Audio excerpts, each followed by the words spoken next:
good evening and a happy new month of February 2023. Welcome aboard to Business Today. I'm Jerome Paul Sonko and Winnie Wizanakauchi on sign language.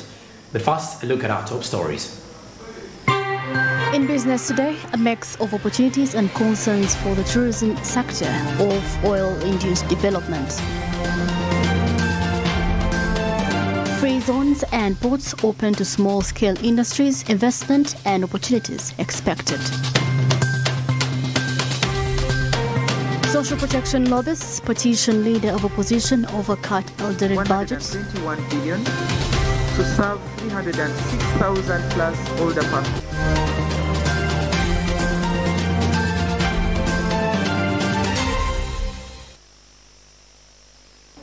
And right now, let's get right onto it. As Parliament chokes on budget demands, members of the Parliamentary Forum on Social Protection have expressed disappointment over budget cuts for the vulnerable people in the next financial year.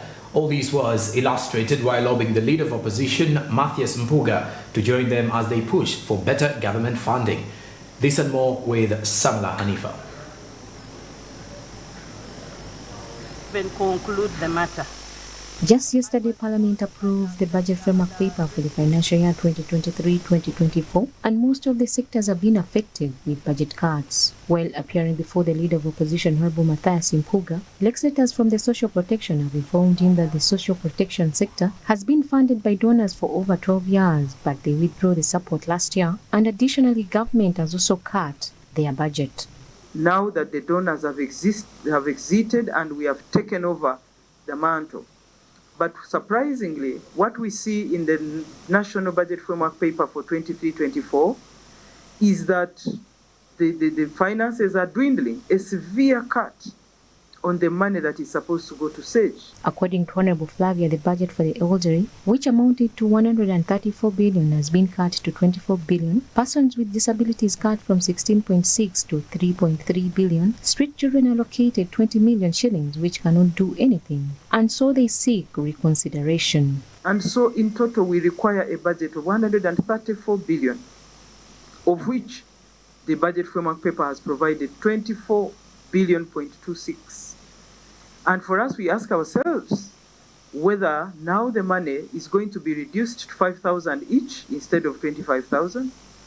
Already the 25,000 they have been getting for the last 12 years, the value has dwindled scientifically to 14,500. That's the value now of the 25,000 that they have been getting. Looking at the elderly people's budget, Ugandan shillings 25,000 shillings per month translates into 800 shillings daily expenditure. From this background, the legislators expressed fear over such allotment to elderly persons, which is just a drop in the ocean. The leader of opposition, on the other hand, went on to commit himself to being part of the lobbyists in the fight for the rights of the vulnerable persons. And we must commit the Minister of Finance before the budget is passed to commit. I was with you in the 10th Parliament. We stalled the budget until a component of health was met. We still, I think with only with 9th or 10th Parliament, one of the Parliament, 9th. Yeah, we stopped the budget until a commitment was made. We can do the same for social protection. Members of the Parliamentary Forum on Social Protection are to take this campaign to the Speaker of Parliament, Anita Mong, the Prime Minister of this country, and all other stakeholders to make their point clear on this issue. Samlanifa, Smart24 TV, Business Today. Now, in recent years, the discovery of oil and gas in Bunyoro sub-region has sparked both excitement and debate. While some see it as an opportunity for economic growth, others worry about its potential impact on the environment. The tourism industry in the sub-region, however, is one of the economic areas that aspires to benefit from the induced development of the oil and gas projects in the same area. Bronia Katusime with more. Bunyoro sub-region has for long been known for its rich cultural heritage and natural beauty. With its lush forests, rolling hills and stunning lakes, it has long been a popular destination for tourists from all over the world to many attractions, including the biggest national park, Makshan Falls. However, the oil and gas projects in the region have offered a mix of developments, inspiring infrastructure growth, crucial for the tourism industry, and concern for impact still. A number of places were not accessible. But today, the area is accessible the roads leading to the project area, but also providing access to the communities. And really we feel that's a very, very big achievement for the infrastructure development, which is helping our people and developing this area. And of course, this other side, we have an airport which is being constructed, which is, I'm told, about 95% complete, an international airport in this area, which is going to facilitate the development of the oil and gas business, but also improve the tourism potential. Despite environmental concern from the oil projects, a proponent argues that with proper regulations and management, the environment can be protected and the potential drawbacks on the tourism industry in Bunyoro and other areas can be managed, especially with the activities in the northern part of the Tilenga project that sits in Maxon Falls National Park. Yes. Why we do this is because Maxon Falls has a national park. One, it is the biggest park in the country. And it is 3,893 square kilometers. And on top of being the biggest, it is the most visited park in the country, meaning it generates lots of revenue for the Uganda Wildlife Authority, UWA, as an organization. So anything that negatively impacts on the tourism and the biodiversity will directly affect the inflow of cash and even affect the economy. With the growing infrastructure in areas such as Bulisa, part of Bunyoro, all responding to the oil and gas developments, there is anticipation for development beyond just the tourism industry, pulling in numerous job opportunities in the hospitality and other services aided by the anticipated population growth. The development of oils, at least people are building good houses. Again, there is more job opportunities. Before the discovery of this oil, people of Bulisa used to move from far, searching for. The key to ensuring that the oil and gas boom has a positive impact on the tourism industry in the region lies in proper protective planning and environmental management, enforcing environmental conservation. Bronya Katsime, Smart24 TV, Business Today. Now, the National Social Security Fund Board and the management is at war, as the Select Committee of Parliament has been shocked with presentations from both the NSSF board and the top management, as both parties gave contradictory statements over the controversial 6 billion shillings cash out that sparked the investigations into the fund's operation. This happened during the meeting with the two parties in Parliament this evening. Let's have more in this report. While meeting the NSSF board, the Select Committee learned that the officials denied taking part in the 6 billion shillings appropriation. Yet the Gender Minister, Honorable Betty Amongi, informed Parliament that actually this money was discussed between the board and top management before they brought it to her attention. The minister dealing with the management on this matter was irregular.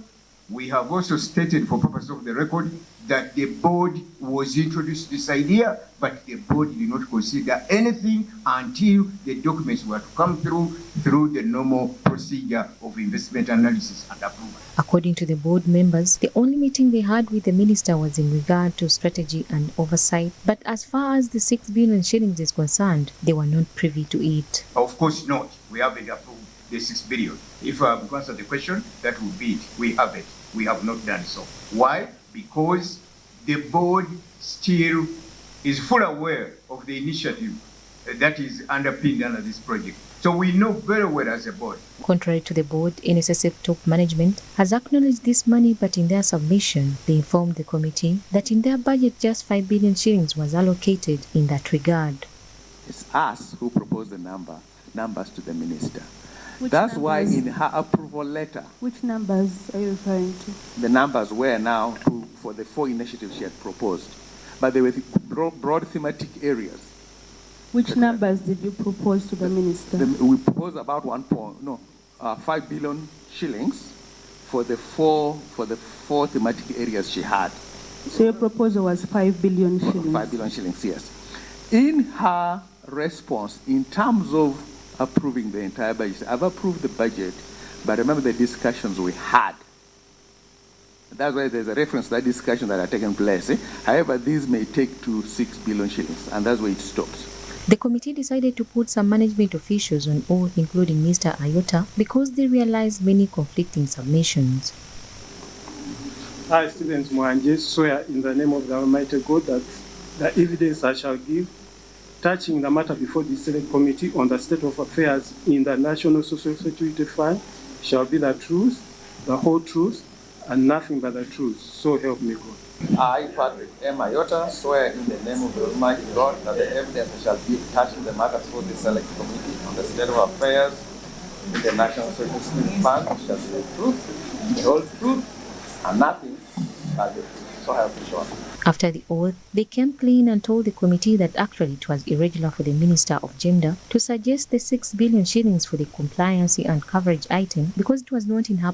I can only say because for us, and exactly what we did is what Mr. Ayota has explained. Whereas this letter came through, whereas it was irregular, we recognized it.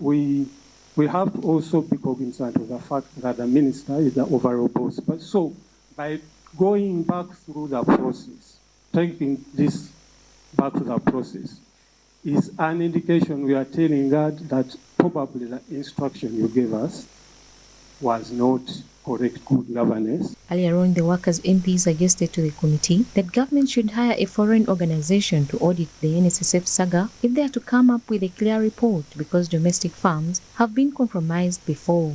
The committee is, however, set to meet the former managing director, Mr. Richard Verugaba, who is already sidelined, to give his side of the story. Samlanifa, Smart24 TV, Business Today. All right, now let's look at 94 years of prudent agriculture. During the commissioning of the new modern infrastructure meant to kickstart the transformation process of Bukalasa Agricultural College, President Museveni expressed the fact that the NRM has relentlessly pushed for steady homestead incomes for the past many years. As such, more efforts are to still be directed towards poverty eradication through agriculture in light of the many challenges. We have more in this report. The NRM, and me in particular, for almost the last 60 years, have been advising you that seek ye the homestead incomes, the rest will be added unto you. In April 2013, Uganda launched Vision 2040, inspired by a 2007 cabinet-approved national vision statement to transform Uganda from a peasant to a modern prosperous country in a space of just 30 years. Such has been the background of President Museveni's message to the people of Luwero as he undermined the looming poverty despite infrastructure development of roads, hospitals, and other social services. Kubanga ebyo byonna bye mugamba, enguudo, amasanyalazi, amalwaliro, district headquarters, ebyo bye mugamba, ebyo byonna biri mu kitu kya nkulaakulana, development. Naye enkulaakulana eyo ne bwe tukola oluguudo lwa korasi ne luyitawo nga luno oluyita wali ew'obulenzi, terusobola butereevu okumalawo obwetaavu obuli mu nnyumba yo, obwavu obuli mu nnyumba yo. Bukalas Agricultural College, a legendary tertiary colonial initiative and now under the supervision of the Ministry of Agriculture, has been valued for championing science-led agriculture production in crops and animal products. The president further urged Ugandans to use these agricultural institutions as a knowledge infrastructure. The chairman was saying, the chairman of the district was talking about the food factory, but as Tumaba said, there's already a factory here. Nsanzewo omwana omugisu yabala akulira omulimu ogwo. So they are doing four things here. Livestock and crop production, number one. Number two, food, animal feed, growing and processing. Number three, skilling, training these young people, and number 4, value addition. All those are being done here.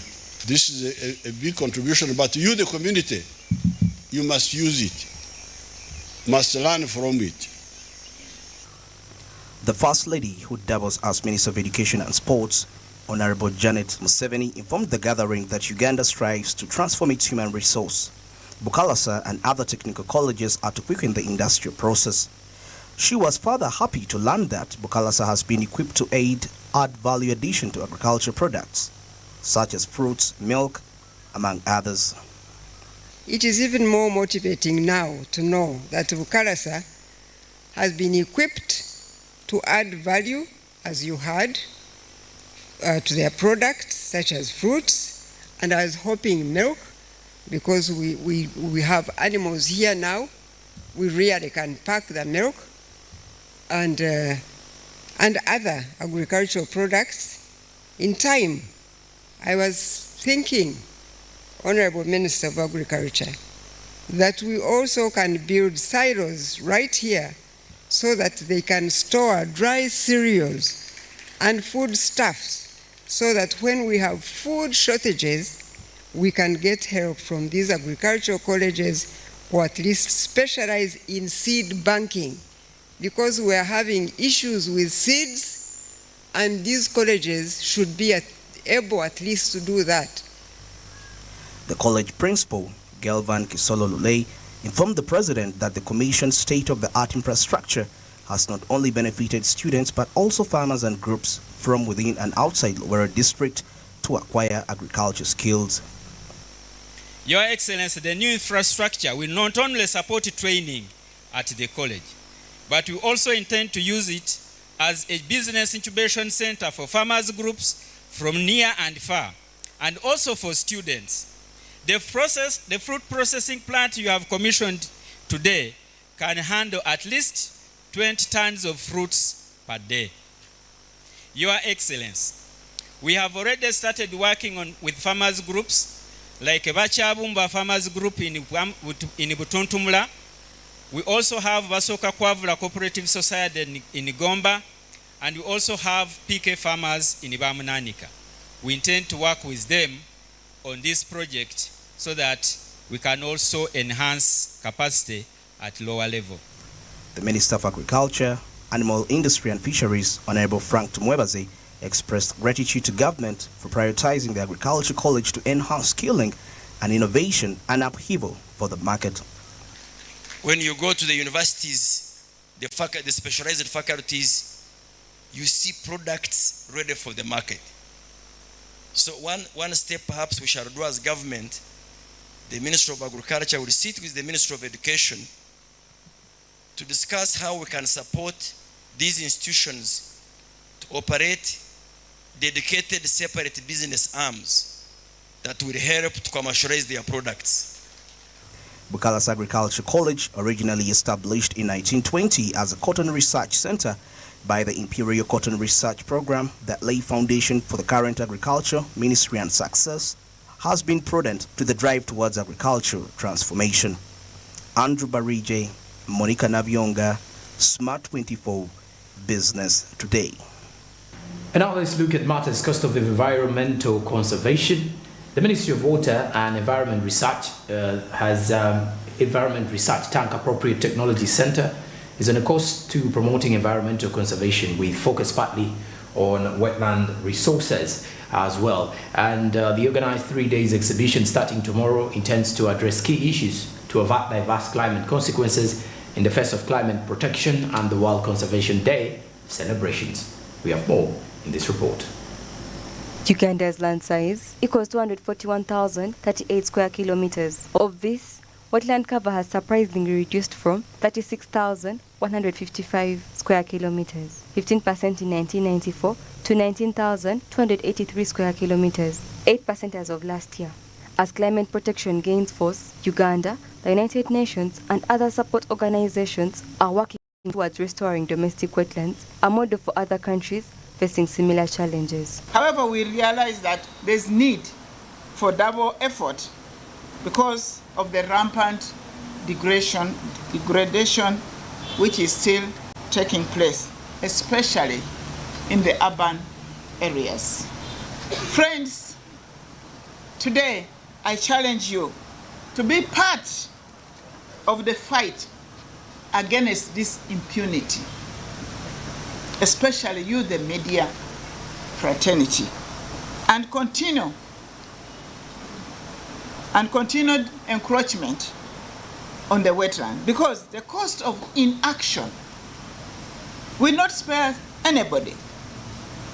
And I keep on telling friends that Salumanya ne Nalumanya, we shall suffer the same fate. According to inventory data, between 1994 and 2015, wetland cover shrunk from 15.6% to 13%. Of the 13%, only 8.9% was found to be intact and over 4.1% degraded. The government has in turn taken notice and implemented several efforts to amend this. Uganda receives 40% of its rain from wetland processes, locally and from South Sudan, plus the Congo forest. The wetland declined to 8%, 19,283 square kilometers as of last year. It's a response to conversion into other land use models, translating into biodiversity loss and a challenge to agricultural production processes. One of the issues that you need to know is that in this country we have, I say we, because I'm also Ugandan, we have cut down the tree cover and we are relying heavily. You find that many of the areas, they are relying on rain-fed agriculture. You just do plant without irrigation. You are next to the river. You have got their crops drying. You are getting low yields, but you are just next to the river. We, knowingly or unknowingly, we have waged war. I can say we have waged war on wetlands by clearing wetlands, and these wetlands are actually the ones which can actually absorb this excessive surface runoff, so that this surface runoff doesn't cause havoc. Besides the shrinking wetlands, numerous practices inspired by human activities such as urbanization have contributed to conservation setbacks, inciting further calls for protection as induced issues such as waste management become pertinent. We are failing to train these key important players around waste management. And you know the reason? Because everyone sees it's waste, it's dirty work. I myself, my first research when I'm becoming an activist, that's where I went. And I can tell you that if we train these stakeholders and improve their standards at work, the youth will be attracted to join that industry. Uganda will join the entire world to celebrate the International Conservation Day tomorrow. The ministry, in sync with the day's theme, "It's time for wetland restoration," intends to advocate for further environmental protection with partners such as NEMA. Martha Nimsima, Smart24 TV, Business Today. All right, now as we continue to give you more business today, let's look at the Uganda Free Zones Authority and Huzia, who have signed a memorandum of understanding. Now, the Uganda Free Zones Authority and the Small Scales Industries Association have signed a memorandum of understanding to effect investment in the free ports and zones, an area that targets export-oriented enterprises and crucial avenue for local players. Ronan Ahawe reports. Arrangement has been reached between Uganda Small Scale Industries Association and the Free Zones Authority to seal a deal allowing suitable SMEs export through free zones, an avenue that comes with numerous benefits such as direct employment, free duty, free industrial shed, and increasing commodity processing for export-oriented enterprises. We exempt you from excise duty, we exempt you from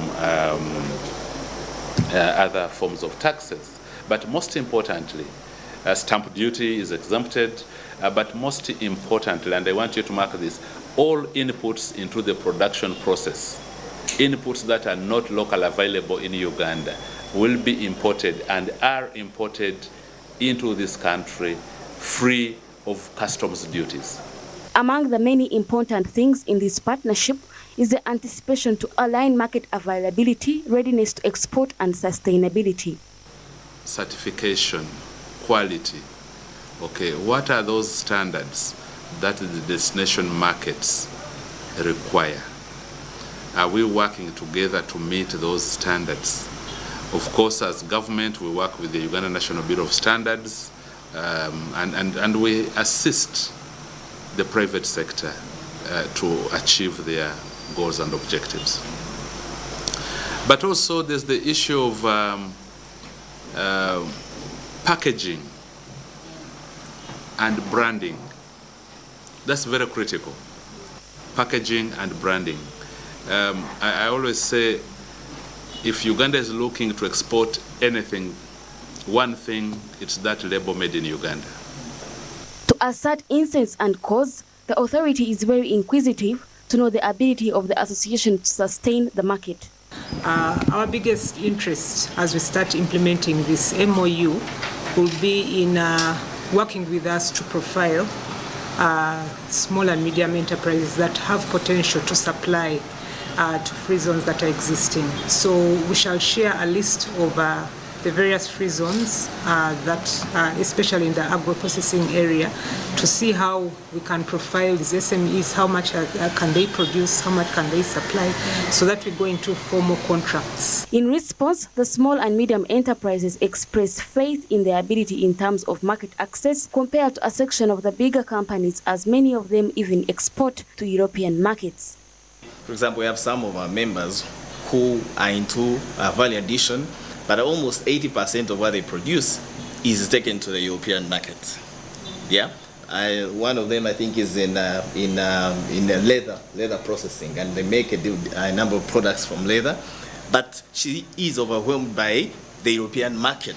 Up to 80-90% is taken out there. I actually think she could be one of the immediate beneficiaries of the free zone, because most of what she produces is taken out there. We also take note of the fact that actually these small-scale industries dominate the manufacturing sector in Uganda, and I think there's a lot of opportunity and there's a lot of potential that, if supported and given the right information, the right sensitization, there's a lot of export opportunities. At the same event, Smart24 TV also learned that there is need for government to fund SMEs, especially those that deal in gold, since Uganda's export earnings were hit by a 5% gold levy last year. We have a sector in the minerals, especially gold. The issue is that we have very few in our database right now, and it's because, one, we work in Mitiana and Mubende, but because of the upcoming opportunities that are coming through the Uganda Free Zone Authority, we're going to be able to kind of encourage more members to join, and then they kind of help to bring out the data in terms of the small-scale industries. The contribution to Uganda's free zones to total exports jumped more than 7 times to $1.247 billion in 2020-2021 from the previous year's exports. The authority also asked the Parliament's Finance Committee to consider adding 29.5 billion shillings to its budgetary allocation for the financial year 2022-2023. 28.24 billion shillings of the additional funding would cater for the completion of the Entebbe International Airport Free Zone, which is at 50% complete, to improve the value of Uganda's exports. All right, and Business Today does take a break. When we do return, we've got the coffee court coming up.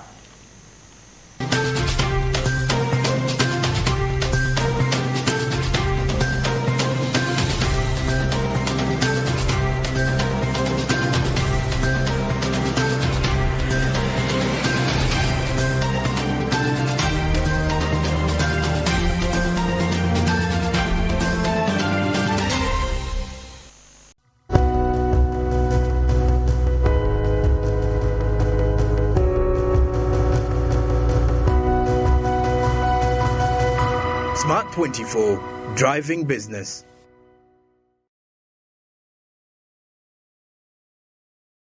What if you could boost your most loved entertainment? We're up in the ante. Upgrade your DSTV package and we'll boost you to the next higher package at no extra cost.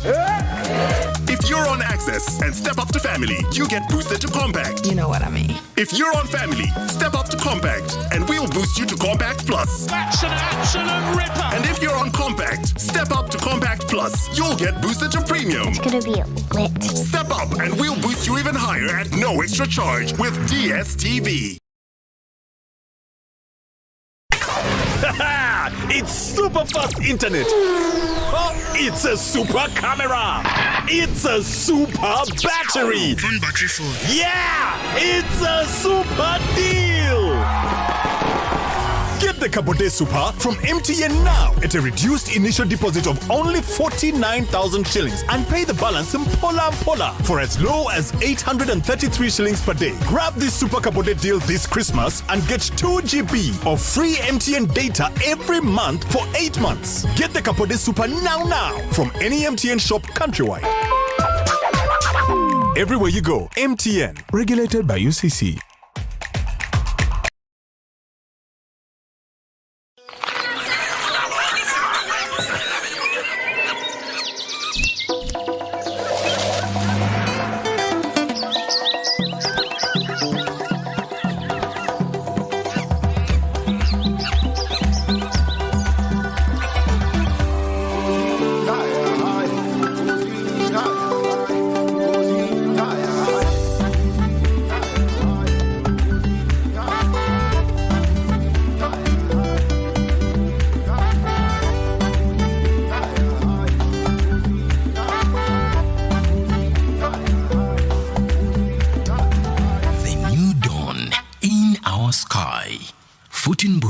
The taste of Uganda in a new international park. He must be rich, tall, handsome, from a respectable family. He must have a maid because at our home we do not work. Conductor Masao. What? Obadde olobye ku simu? Yamunange anti GOTV enkolera. Nyumirwa omulembe omupya ogujjudde ebisanyusa omuli emikutu gya TV egisukka mu 8 n'egya radio nga kwotadde ne zifirimu ng'osinziirira wonna w'oli. Genda mu App Store oteeke app ya GOTV channels ku simu yo olwo onyumirwe ennaku 3 ng'olabira bwereere ewatali kozesa data. GOTV channels.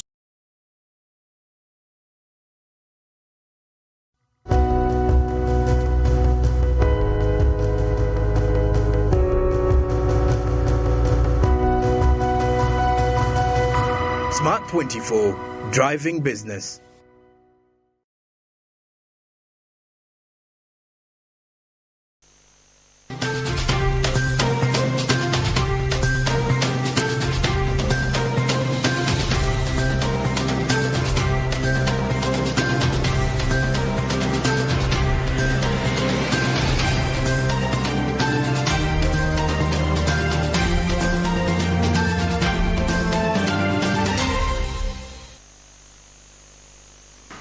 And in the coffee court tonight, we'll be back from the break. We look at corruption, which has been a long time obstruction to Uganda's development goals.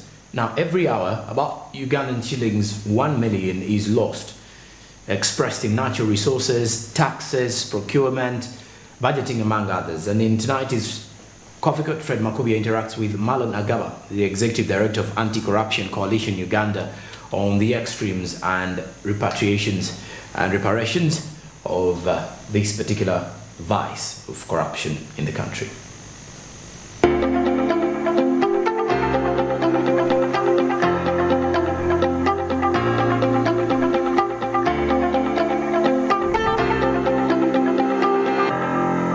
Well, corruption still remains a vice that worries every Ugandan to an extent that the president of this country, once he has an opportunity to speak on fundamental days like he did while he was celebrating 37 years of NRM. The fundamental message was on how to deal with corruption. The same vice has prompted a number of old brooms in this country to write on issues of how to deal with corruption. And one of those is the Professor Wilson Kanyehamba. In fact, he has written an entire book addressing how we can deal with corruption.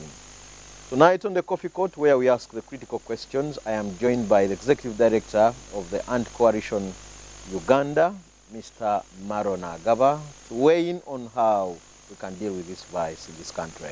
Mr. Marlon Agaba, my pleasure, and thank you for finding time to speak. Thank you. Thank you for having me. If you were to define corruption, from your perspective as civil society organization, how would you define it? Yeah, corruption is quite broad and diverse, and it has different faces. but it has been defined in a simple way as misuse of public office for personal gain. So any form of misuse of an office that is public in nature for personal gain and aggrandizement, that is seen as corruption. But when you look at our legal framework, especially the Anti-Corruption Act... Before you get there, what exactly do you mean by personal gain? Is it the individual person? Of course, like if you have a public office or a public servant and you are using public resources for own personal means, it could mean embezzlement, misuse of public property that is supposed to be public in nature, but you use it for your own personal and family gain. Okay. Yes. What are these forms of corruption that we have in this country? There are quite a number, one of them being using public property, for instance, for personal gain. You have seen public cars, for instance, being used to ferry agricultural produce, building materials. We have abuse of office, and so many people have been convicted under that. We have nepotism and sectarianism, giving jobs, for instance, based on blood relations or on affiliations, for instance. You have corruption in tenders, corrupt procuring tenders. You have aspects like influence peddling. You have bribery. I think that's the most common form of corruption, paying money for a service that should actually be free. Then we have diversion of public resources. Funds are supposed to do a particular activity and then they are diverted to another activity. We saw that quite a lot with the parish development model, and some officers were arrested. We have false accounting, providing false accountabilities. So it's quite broad, but those are some of the forms. And also recently I've seen new forms being introduced, like money laundering, for instance, is a very big issue. We have corruption in taxation, like underassessment, sometimes no assessment, giving waivers that are questionable. All those are different forms of corruption. You've talked about giving a job to a brother or sister. If my brother does qualify for this job, why would I call that corruption? You see, there are standards. Even in corporate governance, you have what they call standards. Ideally, in some institutions, it could be outright that you are not allowed to employ a relative. I think in some international organizations, it's quite clear that, and you have to declare that if you have a relative in an agency and you're applying, you are required to declare that. But in corporate governance, is that there's what they call conflict of interest. If, for instance, I'm the executive director and my wife or brother or sister is applying to join the organization, definitely it means that I will have conflict of interest because I have decision-making powers. But that applies in organizations that are quite broad. Maybe the best or the least you can do is to excuse yourself from that process. And if there is clear evidence that you are not part of the process, you didn't influence in any way, and the policies don't stop that from happening, then that's fine. But the problem comes where, one, you are in decision-making power. Sometimes even you are part of the selection committee, and then you employ a person related to you. That is a problem. It's quite problematic. You've also talked about influence peddling. Can we live in a society where, because now life nowadays is about connection. The more you're connected is the more you'll find life easy. So how does that connect to influence peddling as a form of corruption? And you see, that's part of the problem.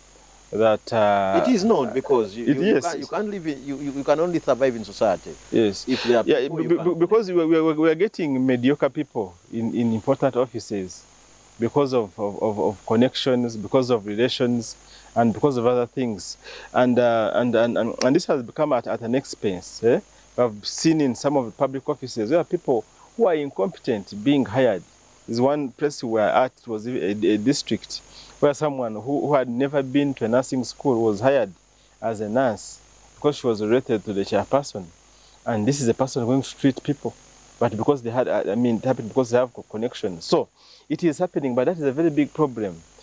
And that's why you are seeing a lot of incompetence everywhere, whether in government and even in the private sector. There's a lot of incompetence. For example, you see buildings falling on people. You see structures that cannot last for a time. You see roads being constructed and the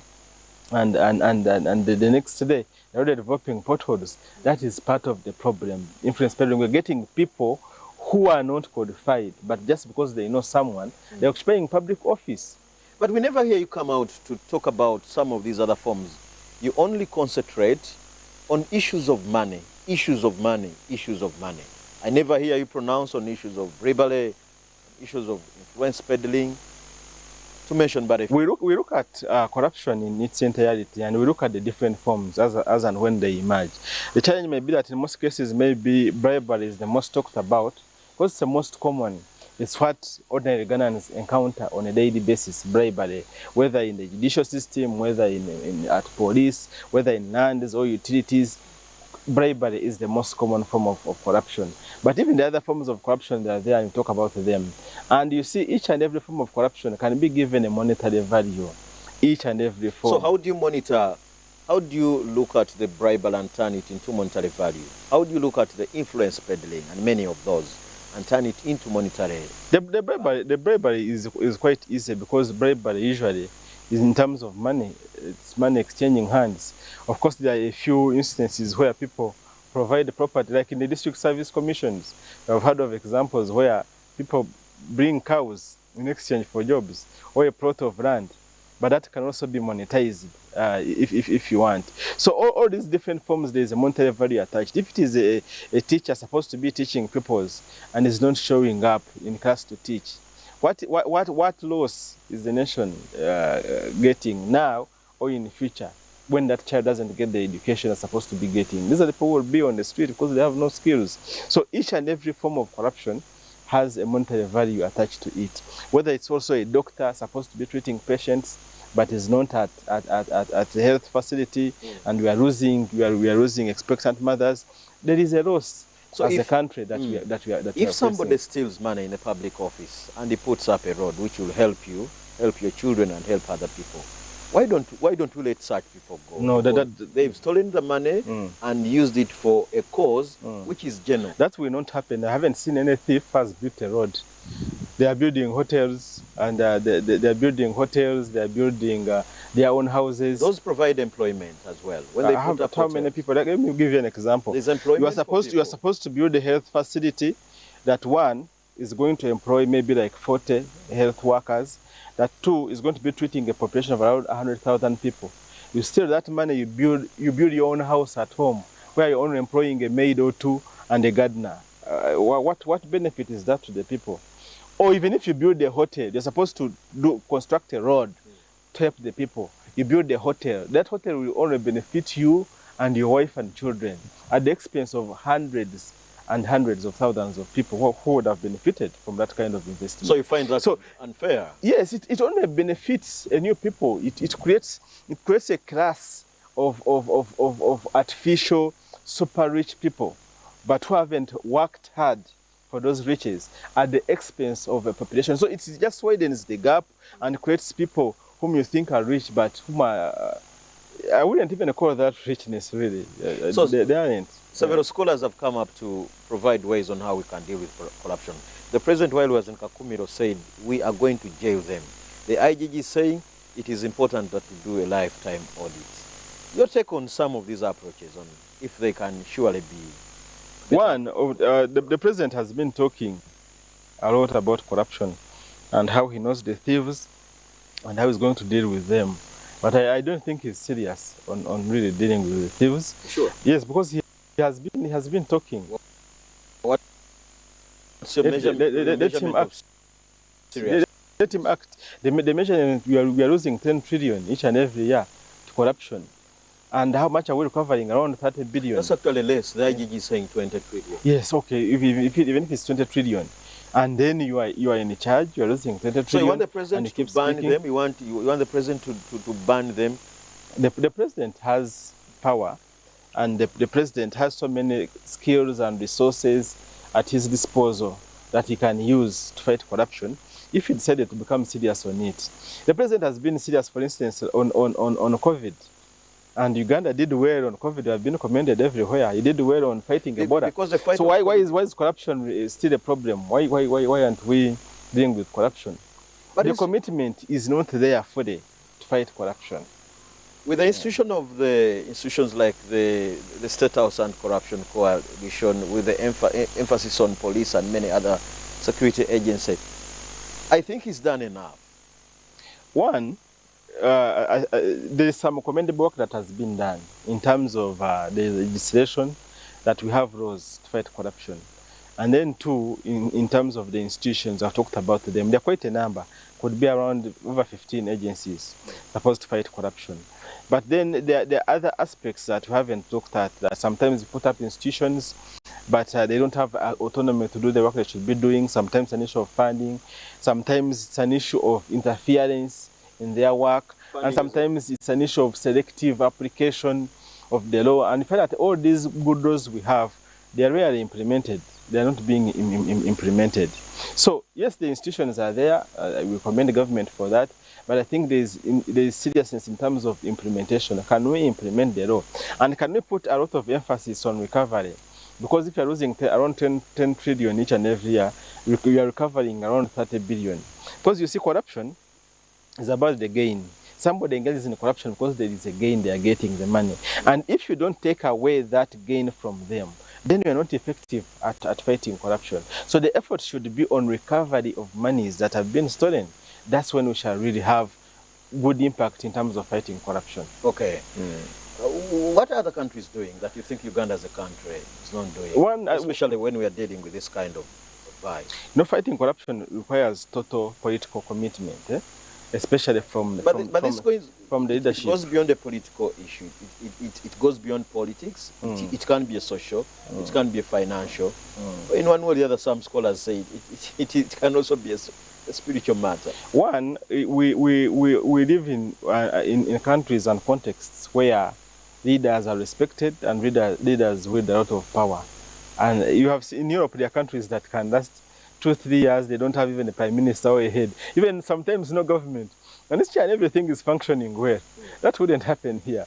So in our context, that the leadership is quite important in terms of setting the standards, setting the climate when it comes to issues like fighting corruption or even any other social vice. So we need to see leadership at different levels, and not just maybe the presidency, but whether it is a minister, whether it's a chairperson, whether it is an executive director or anybody heading office, there has to be clear leadership and a clear commitment from the very start that is no, and if it's not corruption, it means no.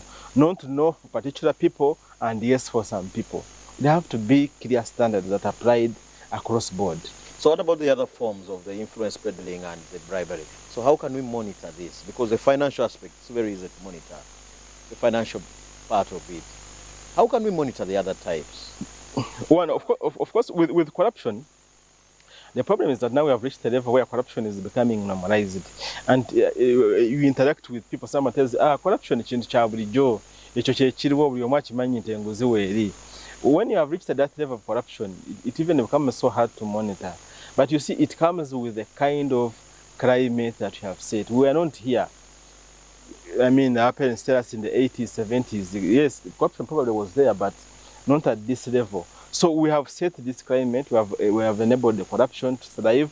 So we need to change that. We need to change the mindset. We need to change this kind of climate we have set. We need to go back to the zero tolerance. Government talks about zero tolerance, but it's just on paper. It has to be zero tolerance in terms of implementation. Now, once there's that clear commitment from the head, that each and everybody involved in corruption will be dealt with, that kind of information, that kind of approach will easily trickle down to the ordinary people. And it is, like I said, something that we have built over decades, 2 or 3 decades, and this is where we are. And it will take probably another decade to reverse what we have really built over these years. And so what role does the Muntu have to play? Especially Muntu has a role to play, but because you seem to be saying it's a collective response. Muntu has challenges. That one, of course, I can tell the non person not to pay a bribe, not to get involved in corruption, not to sell their votes. But they are living in a context that is extremely corrupt. If you are telling a person not to pay a bribe, but they go to a health facility, a man, probably have your wife going to give birth, asking for money. You don't pay the money and your wife dies, you get it. Or you need a service, you're asking for illegal money, you don't pay and you fail to get the service. It also becomes problematic. That's why we have been interacting with people. They tell you that, what do you want us to do? Because this is everywhere. So we need to address corruption in its entirety, like I said, in all the different aspects of it. And leadership really is key in this, setting the climate for fighting corruption all the way from the top, trickling down to all the different sections of society. You seem to be just talking about it. I've read part of your poster say, dispose, talk about them. Those who are corrupt, talk about them. You are only just verbal when it comes to fighting corruption as a vice. I've not seen you practical as Uganda, of course, Anti-Corruption Coalition. Practical in what sense? Of course, coming up with practical measures is what I'm saying. Like the president saying, please jail them. That is too practical. As Uganda Coalition for Corruption, what are some of those practical? One is that public education is core to our work, sensitizing people on this problem called corruption and on their responsibilities. But also, too, we contribute in terms of policy in this country, and we do a lot of research and advise the government in terms of the policy options that it can take up. We are a coalition, we have partners, we have members who do, for instance, monitoring of government services and reporting of cases and collaborating with the different agencies of government when they're investigating, when cases go to court. And so it's not just about talking, but we also have other things that we are doing in terms of empowering, in terms of building a critical mass of people to come up and really demand because of it. Because you have seen people these days coming up and demanding when there's corruption, exposing corruption. Civil society has played a very big role in terms of educating people on their rights. So that is at the core of their work. But the primary mandate in terms of arresting, in terms of prosecuting people, that is the primary work of government agencies. Well, Mr. Gaba says civil society organization has done whatever it takes to see to it that corruption comes to zero. Is it possible, I'll still ask, meanwhile as we plan to wind this discussion, that we can have corruption at zero level? In Uganda, is it possible? No, it may not be possible within our generation, our lifetime. So you're fighting the battle to bring corruption to zero, because yes, even in developed nations in Western Europe or in America, in North America, corruption is still there, and you see so many cases of people being jailed for corruption-related offenses. But there, corruption is not a development challenge. It's not a hindrance to development. Now corruption is one of the biggest hindrances to foreign direct investment in Uganda.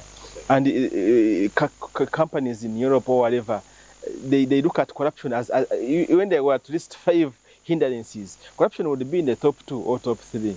And now we're moving to a level where corruption is being budgeted for as the cost of doing business. Maybe that's where we have reached. So we can reduce corruption to where it's not a development challenge, where it's there, but it is manageable and doesn't affect development, and it's not a social issue within society. That we can achieve. So Mr. Gaba says in some areas this corruption is budgeted for. Maybe that will continue the discussion for another day. Your parting shots, Mr. Gaba. Yes, I think fighting corruption is a responsibility of us all.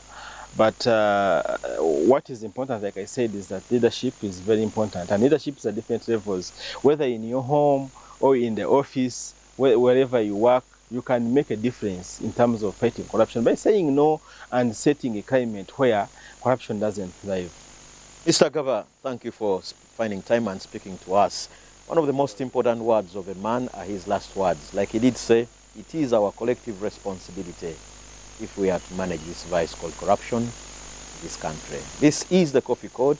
My name is Fred Makubuya.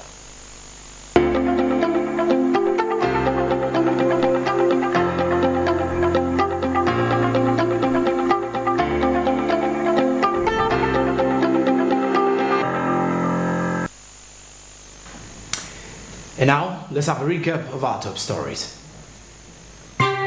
In business today, a mix of opportunities and concerns for the tourism sector of oil-induced development.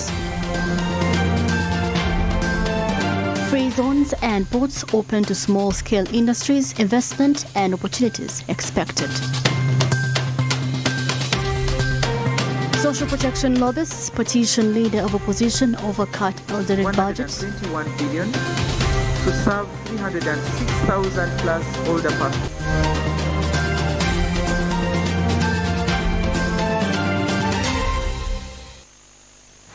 And with just 3 minutes to the top of the hour, we do wish you a happy, fruitful month of February from Smart24 TV to you and your households, plus the business community across the East African Community region. I'm Joran Paul Sonko with Winnie Buyinza Nakauchi on Sign Language. We've been coming to you live from Block 42 Nile Avenue in Kampala. Have a good evening. Till tomorrow.